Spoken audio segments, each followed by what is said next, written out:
Stories there were plenty, but the memories I had were few. My parents brought them to life when they would tell accounts of Shri Mataji's stay with us in Delhi for my naming ceremony.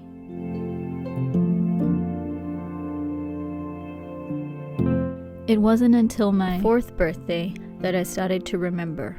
We were staying with Shri Mataji in a small apartment on Prabhat Road. My father would drive Shri Mataji early in the morning for the construction of her house in Pratishthan. In the afternoon, I would play with the kids from the building. In the evening, she gave me a doll for my birthday.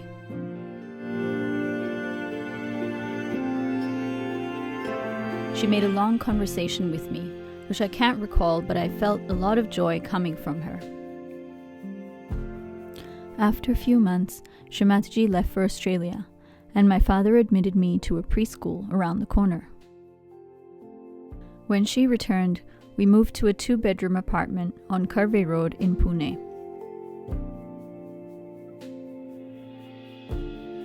Soon her granddaughter Aradhna Didi arrived from Riyadh and shared the apartment with her.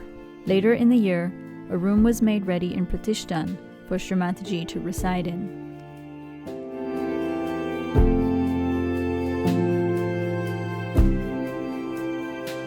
When I turned 6, we moved to Dharamshala.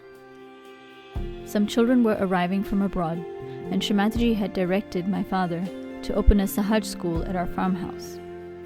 I was excited to get back to my favorite cow. In the beginning, 7 children had arrived there, and my room was being converted into a girls' dorm. A few months later, 21 kids arrived from Australia, and the outhouse was renovated to accommodate them and the teachers. A year later, the school moved to Vashi Health Center. I got to see less and less of my father as he was traveling with Shri Mataji. However, he wrote to me regularly with great detail about the wonderful events with Shri Mataji. I have very fond memories of those letters. As I grew older, the tone of his letters changed from visual details to more instructive notes. Quotes by Shri Mataji: "You must look within. You must learn to live for others. You must respect." And then later, it was more instructional notes about health, about looking after the state of your chakras. By the time I was in high school, my father had moved to Pune. His tone of his letters changed to more like that of a friend, sharing episodes, reflections, and introspections. After completing my school at ISPS in Dharamshala, I joined law school in Pune for 5 years. My father was mostly traveling abroad with Shri Mataji at the time. But in the winters, she'd come to Pune and we'd spend time together with the family. I soon started to run errands in Pratishthan to help as a Yuva Shakti.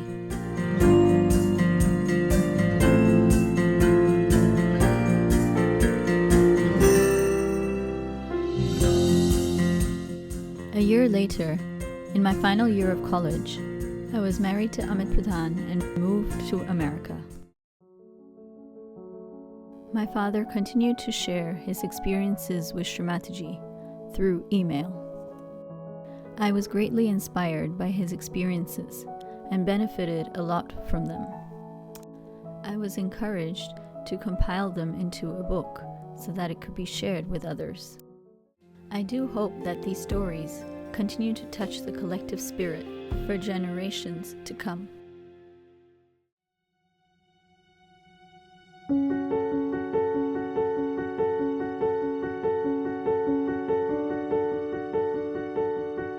Fearing that their children might be left behind, the parents gifted 4 computers to the school in Dharamshala. The children's excitement knew no bounds. They started watching video games, and eventually it became an addiction. The staff tried to bring them in balance, but the damage had been done, and the children wanted to go to internet cafes to play video games. The school children increasingly demanded more time. Why? Because they wanted to play video games. On weekends, they were allowed to go out, and they went to the internet cafe. One evening, as I was strolling down the Dal Lake, I saw children in the internet cafe. And as I stopped to peek in, I saw them watching video games which were beyond Maryadas. I was very disturbed, and I watched the ripples in the lake of the Dal Lake. And I was reminded of what Shri Mataji had said. What is the hurry to burden the attention of small children with computers? Why can't we allow them a little more time to enjoy their innocence and hone their creative skills? As their spirit starts reflecting their conscious mind, they will have the discretion how to use the internet in a positive way. But if it comes too early, then there is no stopping the gaming addiction. Secondly, our attention rests in the Kundalini, and her vibrations mature the attention. Not all children in the same grade have the same level of attention. Some are late bloomers due to the catches, while others develop a laser-like quality of penetration. The same chapter that a non-realized student takes a week to grasp, a realized soul grasps in no time. Not just that, the witness state enables realized children to develop an amazing capacity of absorption, where everything gets imprinted in their memory, and that is the point. All the knowledge is within them, and our job is to bring them to that point where it would awaken spontaneously, and that job is done by their Kundalini. That is not to say that computer is a bad thing, but it should not be allowed to become the master. Einstein said something similar. The intuitive mind is a sacred gift, and the rational mind is a faithful servant. We have created a society that honors a servant and has forgotten the gift. Moreover, when we breathe in the world of the internet, whatever is texted appears as a gospel truth. In the bargain, we lose spontaneity and become robotic. More than ever before, for love to survive, it's important to connect with the living work of the living goddess.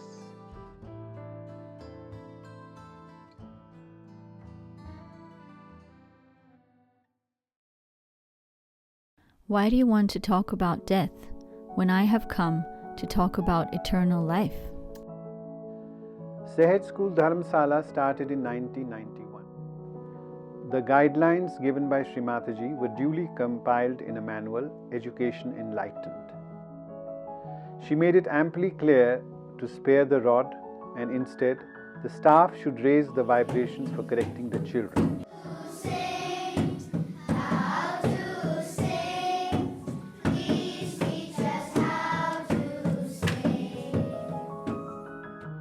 The teachers faithfully followed her instructions. In the beginning, there were no discipline issues, as most of the children had come from either Rome school or the Austrian preschool. However, as the school progressed to higher classes, some children were admitted in senior classes whose vibrations were not in balance. They brought a lot of negative baggage along. We asked Shri Mataji if we should do havans to neutralize the negativity. She said that they were too right-sided and the bhakti element was missing, and hence needed more pujas. Thereafter, pujas were held regularly, and we were hopeful that the collective positivity would spontaneously dissolve the negative baggage brought by the new children. Unfortunately, events proved otherwise. The children were very vulnerable and picked up the negativity of the new ones. The star was in a dilemma what to do, whether to expel them or keep them. The argument that found favor was, where would these children go? What will become of them? We have to save them. Things came to a head when these children ganged up and sneaked in a movie about dead poets. They formed a secret society and began disappearing in the jungle at midnight, where they invited the dead poets and imitated them. They got possessed by the dead spirits of the poets and started behaving weirdly. A parent visiting the school wondered why the vibration had suddenly gone all wrong and investigated the cause. She phoned Shri Mataji in Kabela and reported the problem. Shri Mataji instructed the principal to expel the children with immediate effect. The principal pleaded, "Where will the children go? What will become of them?" Shri Mataji said, "Are you more compassionate than me? There should be no sympathy with negativity." She added that not only does possession catch from movies, but also videos, internet, and cell phones. Her infinite compassion felt that a handful of negative children could not be allowed to ruin the collective.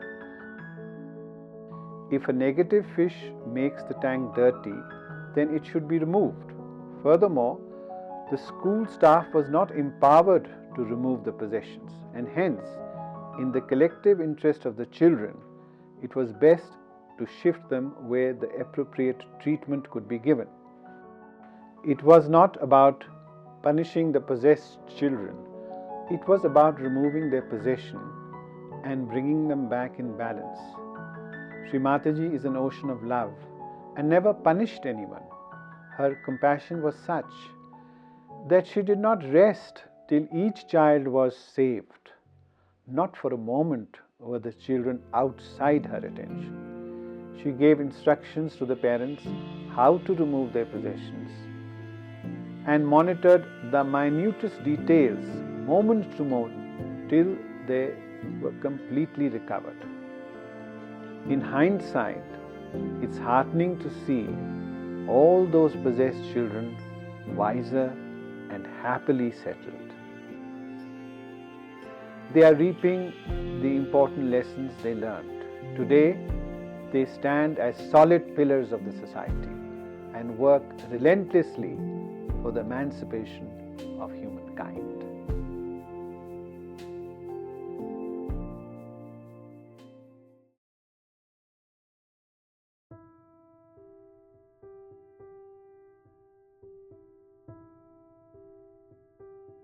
The International Sahaja School in Dharamshala started with a handful of students. Initially, the fees was insufficient to meet the school expenditure, and Shri Mataji kindly covered the deficit. For several years, she continued to subsidize till Baba Mama, who was in charge of its finances, pointed out that it was not proper to burden Shri Mataji anymore. He proposed to meet the deficit by a 15% hike in school fees. However, the parents protested and took up the matter with Shri Mataji. It was the beginning of India tour. Shri Mataji was staying at Kohli Bungalow in Alibag. After Baba Mama presented the school budget, the parents raised objections to the hike. Shri Mataji agreed with Baba Mama's proposal, but some parents still argued. Just then, there was a loud thump. A statue of Shri Ganesha, perched high on a shelf, fell down and broke. Shri Mataji said, "See, Shri Ganesha had to intervene. He is the Vice Chancellor of the Sahaj University. Now are you convinced?" The parents pulled their ears and begged forgiveness.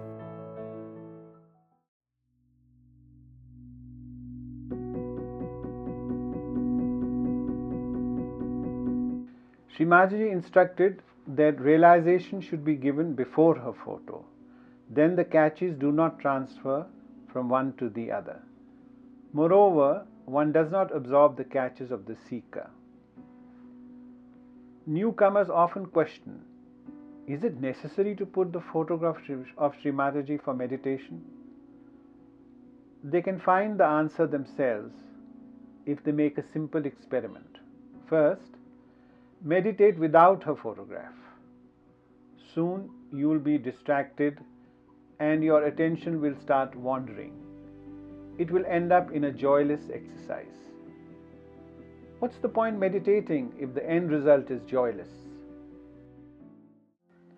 Next, meditate before her photograph. The vibrations from her photographs will instantly ignite your Kundalini and you will go into thoughtless awareness. The innermost chamber of your heart will thrill with the joy of the goddess. If the goddess is pleased, her joy will expand your sesra into an ocean of compassion and joy. So she suggested a very simple affirmation. To say that, Mother, come in my brain. Please reside in my brain. Please make your room in this brain. You be the controller of this brain.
Shri Mataji wanted to bless the Nabhi of Pune and she asked me to look for a plot to buy a restaurant. I noticed an empty plot outside opposite my house and we purchased the plot. Then one day I suddenly found that somebody had fenced the plot. So I inquired and the neighbor, it seems, had fenced the plot because he insisted that it was a part of his plot. So the matter went up to the court and continued for several years. I held myself responsible because I had wasted the money of Shri Mataji. I felt very guilty. Then Shri Mataji said, it's not your fault.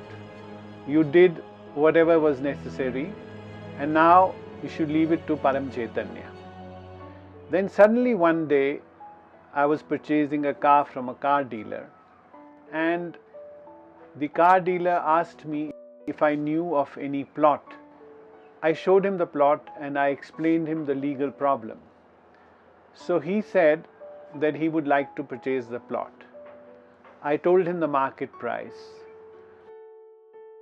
We had purchased the plot in 1994 for 4.5 lakhs, and the market price was 70 lakhs, and he paid 70 lakhs for it. I was really very surprised. Why would anybody buy a plot which is only on paper and there's a legal court case pending on it? And then I realized that this was the working of the Param Chaitanya. The Param Chaitanya protects us in every possible way.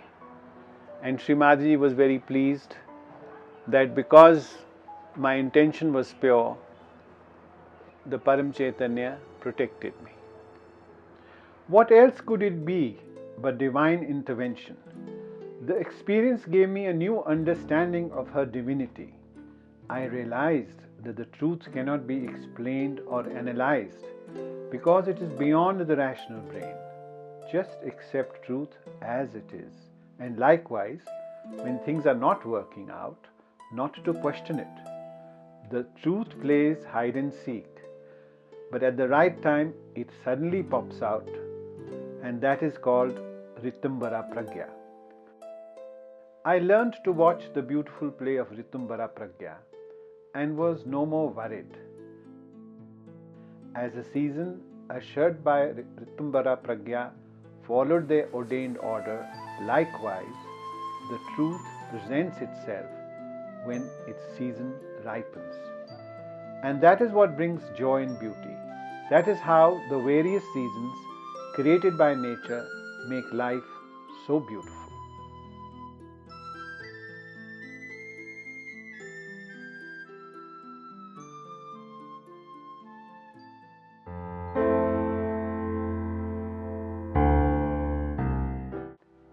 In 1999, Shri Mataji was returning from Ganpati Pule. I was in her car and a yogini, Deepa Magdum, was attending on her, was in the following car. It had been a hectic week and Shri Mataji slept off in the back seat. After a while it got chilly. Usually she covered herself with a shawl or a quilt during sleep. Just then, Deepa's car overtook us and signaled us to stop. Deepa emerged from the car with a shawl to cover Shri Mataji. Shri Mataji was deeply touched. The concern of Sahaja for me is such that they just know what I need. If I need something, they don't ask me, they just do. Like I needed a shawl, Deepa just knew and stopped the car to give it. When I'm thirsty, she offers me water without my asking for it. If a yogi keeps his attention on Shri Mataji, he knows what she needs without being told. Likewise, if our attention is on her, everything we want flows our way spontaneously.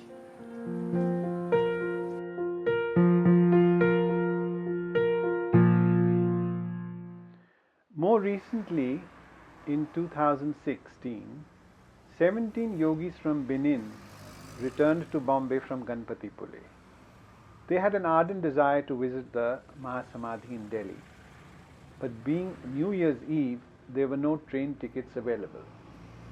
They decided to take a bus to Delhi. A 3-day bus ride to Delhi would be too much, and the local collective tried to dissuade them, but they were adamant. The collective concern was such that it earnestly prayed for them and gave bandhans for train tickets. The vibrations were cool, and they again went to the train station for tickets. The booking clerk shrugged discouragingly, but they begged her to check the computer. She looked surprised. 5 cancellations? Just as she printed the 5 tickets, there were 7 more cancellations, and then 2 more, and Thus all 17 got on board the train.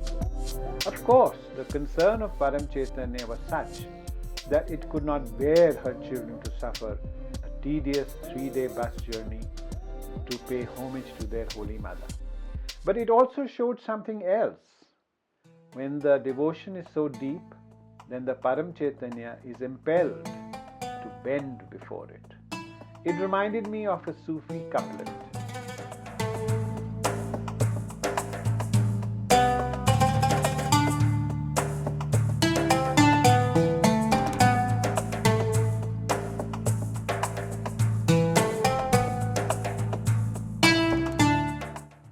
At another public program in Washington, a Sahaj Yogi who had taken a certain responsibility failed to turn up at the last moment. Without being aware of the situation, another yogi volunteered and fulfilled his task spontaneously. The compulsion of the Param Chaitanya is such that its invisible connectivity works silently. The concern connects our Kundalini to the power of Param Chaitanya, and then the Param Chaitanya takes over and starts working it out.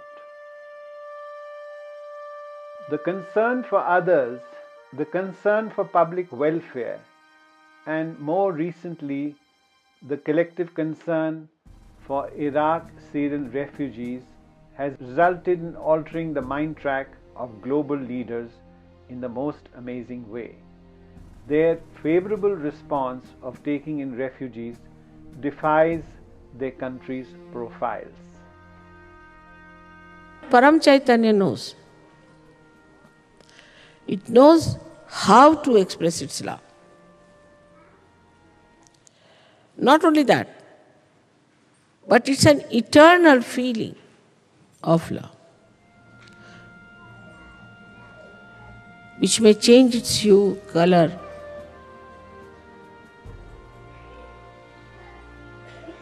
but the concern of that love will be the same. The essence of love is concern. Even if, supposing, somebody does wrong, the concern of the divine would be to correct that person. Concern. Or what we say as hita is the benevolence. So the concern for the benevolence will be all the time there, whether it may appear to be sometimes cruel, might appear to be affectionate, might appear to be overindulgent, whatever it may take a form, like a wave.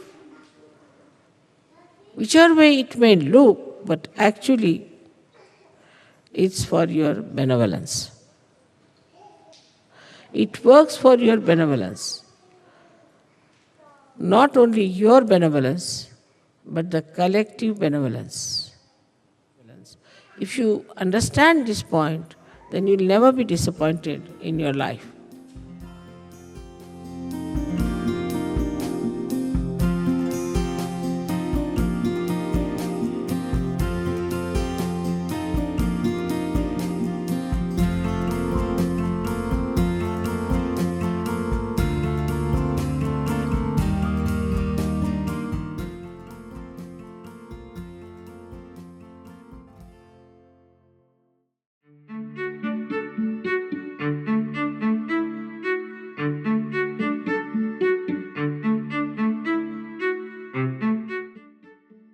In December 1991, Shri Mataji invited the children from Dharamshala school to Pratishthan for lunch. After lunch, each class was called and presented gifts. When my daughter Pragya's class was called, her friends asked her to stand up first to receive the gifts. Shri Mataji turned to me. "You are in charge of the school, and hence your daughter should be the last to receive the gifts." It was an important lesson because there was a tendency amongst us always to sit in the front with our children to attract Shri Mataji's attention, not realizing that the child felt he had a prerogative over other children to sit in the front, and that boosted his or her ego. Mindful of the lesson, I kept my daughter in the back, and shy as she was very happy to be that way. The following December, the children were again invited, and Shri Mataji generously bestowed them gifts. But when it was the turn of my daughter's class, my daughter did not rise. Shri Mataji noticed it and was pleased. As the children were departing, she sent for her and gave her an extra gift. Next day at the puja, she reminded us, "The first shall be the last."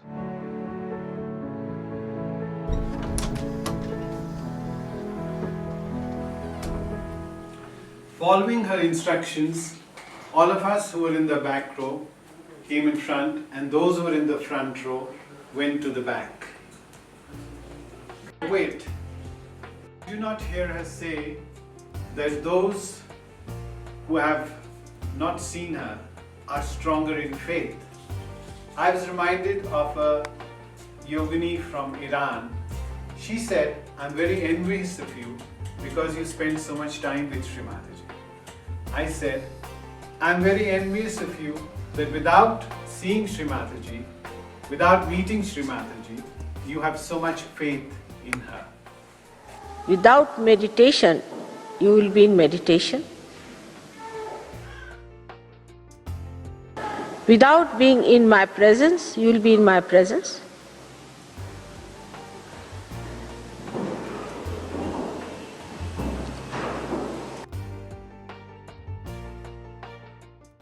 Without asking, you will be blessed by your Father.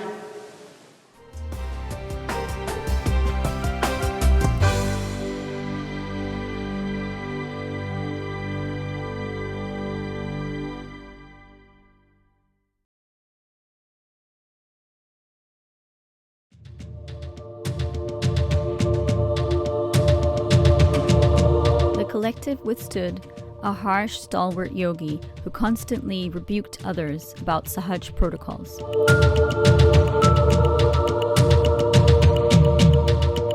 Complaints of his oppression reached Shri Mataji.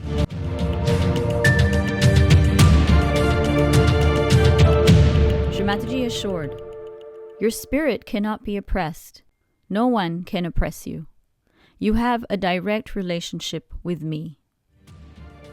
However, as complaints continued, she reminded, "I am working on him. Until then, why don't you use your power to bear? Love itself is the protocol, but it has to be the love of the Spirit." He tried to take charge of Shri Mataji and accompanied her everywhere. One time, Shri Mataji asked some other yogis to accompany her instead of him. He got so offended that he resigned from the organization. The collective was jubilant. Good riddance of bad rubbish. But Shri Mataji was worried about him. We forgave him mentally, but not from within. The wounds were still fresh, and our hearts forgot to pray for his return. A month later, he met with a terrible accident. When Shri Mataji heard of it, tears poured in her eyes. My heart grieves for my lost child. All my children are channels of my love. But what am I to do if the channels of my love turn into channels of malice? It is true, I do not punish anyone, but the deities do not forgive. I have to intercede on your behalf to stop them from punishing your misdeeds. The deities obey me, but I have given freedom to human beings. The freedom of the collective is very powerful and can work miracles if the collective desire is used for addressing the problems of the society. But it can also be used in working in the opposite direction, as your collective desire to punish him worked, and therefore he could not be saved. I cannot take away your freedom, but you have to have the compassion how to use it.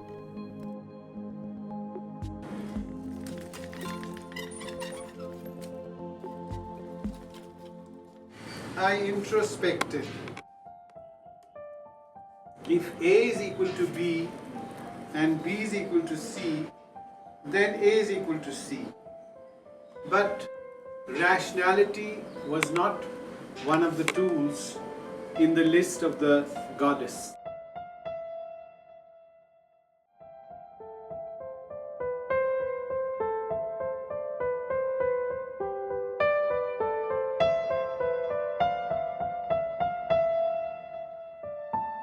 For sure, if we are to function as her channels, then we have to use the tool she has bestowed upon us.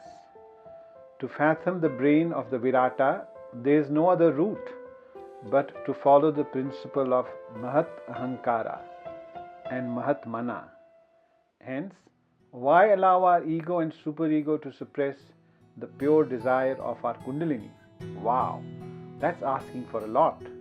But how about borrowing the tool of innocence from our elder brother, Shri Ganesha, the one who is pure consciousness, essence of innocence, and bears no malice in his heart? A woodcutter used to pass his days in devotion to the Lord. He would look at the sky and pray, "O Lord, every moment I take your name, but why do you not visit my hut? Please descend from heaven. I will drink the water from washing your feet. I will serve you day and night. Whatever alms I collect will be offered to you first." While he was thus praying, a priest happened to pass by and rebuked him. God would surely punish you for such propositions. The woodcutter was heartbroken.